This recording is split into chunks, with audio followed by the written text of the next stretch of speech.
बिस्मिल्लाहिर्रहमानिर्रहीम। अस्सलाम वालेकुम। आज 19 अगस्त बरोज़ जुम्मा हम बात करेंगे 3 अहम इशूज़ के हवाले से।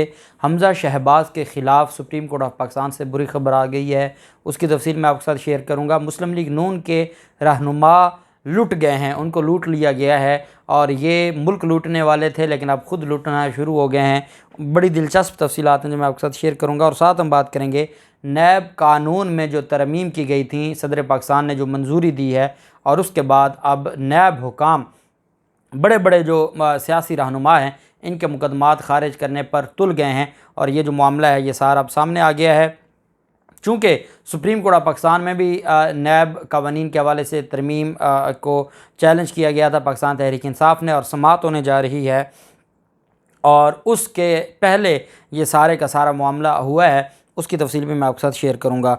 अच्छा, पहले मैं आपको बताता चलूँ 2-3 इश्यूज़ हैं, काफ़ी जो मामलात हैं, लीगल मामलात हैं मुल्क में मुख्तलिफ़ अदालतों में वो हो रहे होते हैं और कोशिश होती है कि आपको एक वीलॉग में 5-6 जो केसेस हैं उसके हवाले से इंफॉर्मेशन दे दी जाए ताकि जो आपके नॉलेज में हो।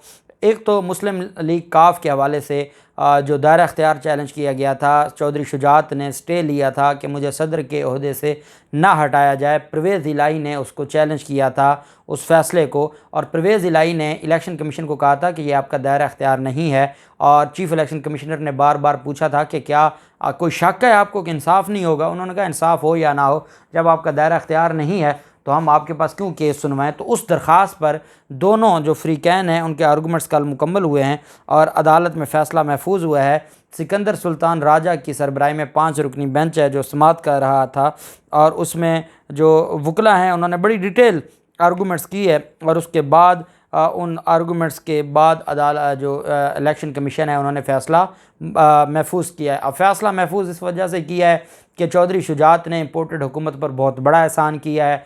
चूँकि इम्पोर्टेड हुकूमत पर बहुत बड़ा एहसान किया है तो हर हाल में चौधरी शुजात को काफ लीग का सदर रखना है और परवेज़ इलाही को शिकस्त देनी है। परवेज़ इलाही को ये बताना है कि वो सदर होते हुए दोबारा कोई ख़त लिख के उसके लिए मुश्किलात बना सकते हैं। तो ये सिर्फ़ एक और ये एक ऐसा मकसद है कि कोई उम्मीद कर सकता है कि चौधरी शुजात की दरख्वास्त रद्द हो सकती है या चौधरी शुजात को इंसाफ न मिले। मैं और आप हमारे जैसे लोग ये बात मानने को तैयार नहीं हैं क्योंकि चौधरी शुजात की कमिटमेंट है इम्पोर्टेड हुकूमत के साथ, बड़ी कुर्बानियाँ हैं, अपने सगे रिश्तेदारों को छोड़ा है और रिश्तेदारियाँ उसने ख़राब की हैं सिर्फ़ और सिर्फ अपने इन मामलात के लिए।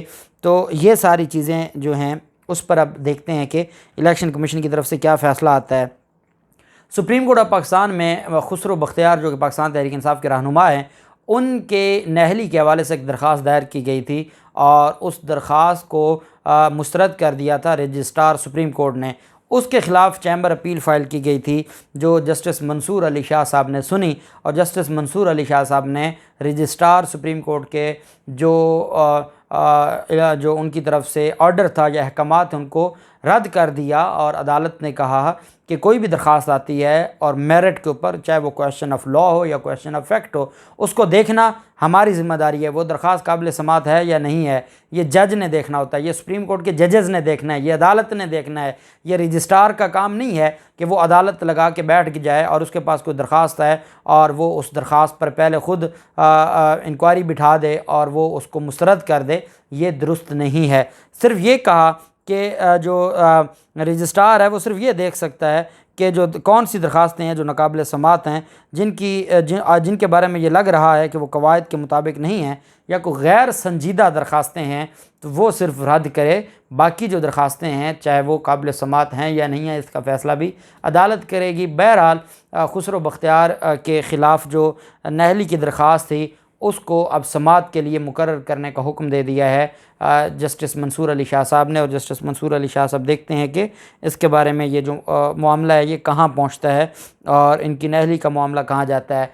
अच्छा, दुआ ज़हरा केस आपको याद है, उसमें ज़हीर अहमद की तरफ से एक दरख्वास्त दायर की गई थी प्रोसिक्यूटर जनरल के ख़िलाफ़ और ये कहा था कि जो प्रोसिक्यूटर जनरल सिंध हैं फैज़ एच शाह और जो प्रोसिक्यूशन है वो सिंध हाई कोर्ट के अहकामात की खिलाफ वर्जी कर रही है। सिंध हाई कोर्ट में कम उम्र लड़की का लाहौर जाकर पसंद की शादी करने का ये जो केस था इस पर समाअत हुई। वकील ज़हीर ने कहा कि जस्टिस मोहम्मद जुनैद गफ़्फ़ार साहब का 6 जून का फ़ैसला है। प्रोसिक्यूटर जनरल सिंध जानबूझकर तौहीन अदालत कर रहे हैं।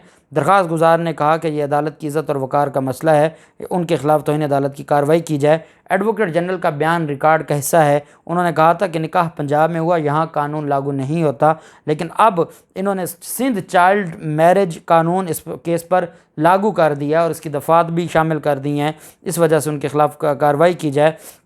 अदालत ने प्रोसिक्यूटर जनरल सिंध फैज़ एच शाह को तौहीन अदालत का नोटिस जारी करते हुए ज़ाती हैसियत में प्रोसिक्यूटर जनरल सिंध को तलब कर लिया है।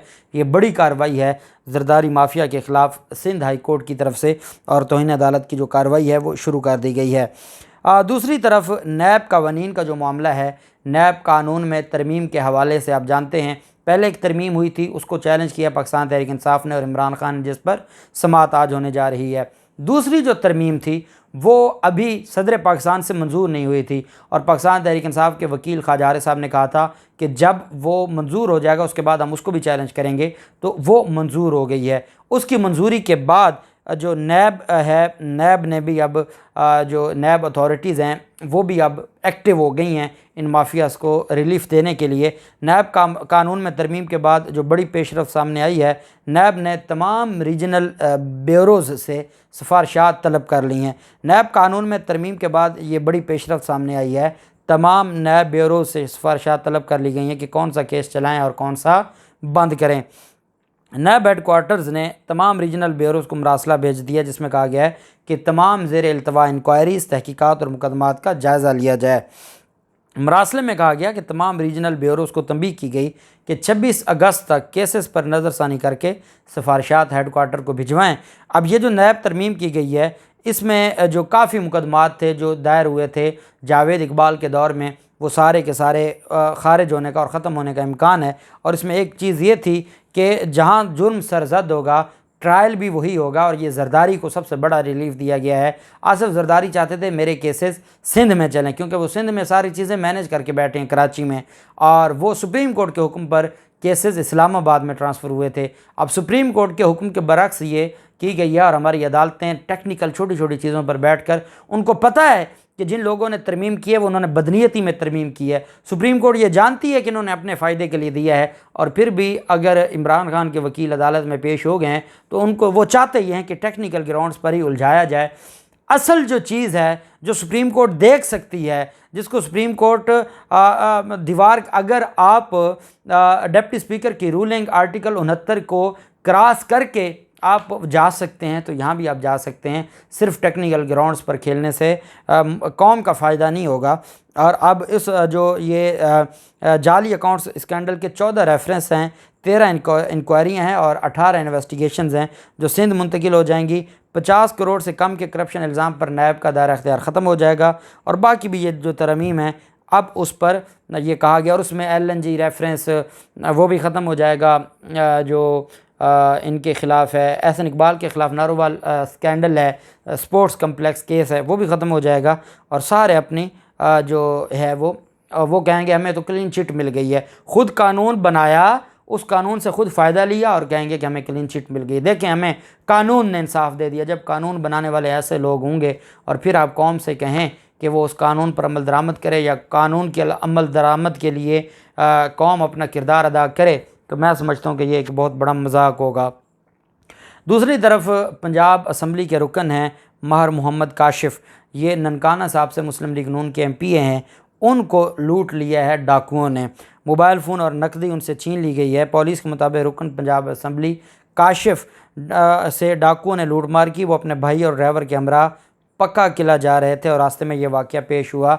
जिस MPA के साथ वारदात हो जाए, उसके अपने हलके में वो क्या आम आदमियों को रिलीफ दिलवाएगा, वो क्या वहाँ के लोगों के फ़लाह बहबूद करेगा, वो क्या वहाँ के लोगों की के लिए रूल ऑफ़ लॉ के लिए कोशिश करेगा, वो क्या कानून साजी करेगा। उसकी वजह यह है कि ये लोग इस काबिल भी नहीं हैं। और अब 45,000 नकदी, मोबाइल फ़ोन लेके फ़रार हो गए हैं, और पुलिस का कहना है कि डाकुओं ने रुकन पंजाब असम्बली के अलावा दर्जनों अफराद से भी लूट मार की है। और उनको क्या पता था कि ये पंजाब असम्बली के हैं, और अगर उनको पता चल जाता कि ये पंजाब असम्बली के मेंबर हैं तो वो तो कहते कि ये तो हमारे बॉस हैं लूट मार में। लूट मार तो सब ने इन्हीं से सीखी है, इन्होंने शरीफ ख़ानदान से, ज़रदारी ख़ानदान से सीखी है और इस वजह से ये जो सारा मामला है इसमें खैर आज सारा दिन ये ख़बर चलती रही कि मुस्लिम लीग नून के MPO को लूट लिया गया है। दूसरी तरफ नैब अपने अच्छे वक्त में गलती कर बैठा था और वो ये था कि मनी लॉन्ड्रिंग का जो आमदन से ज़्यादा सासाजात केस है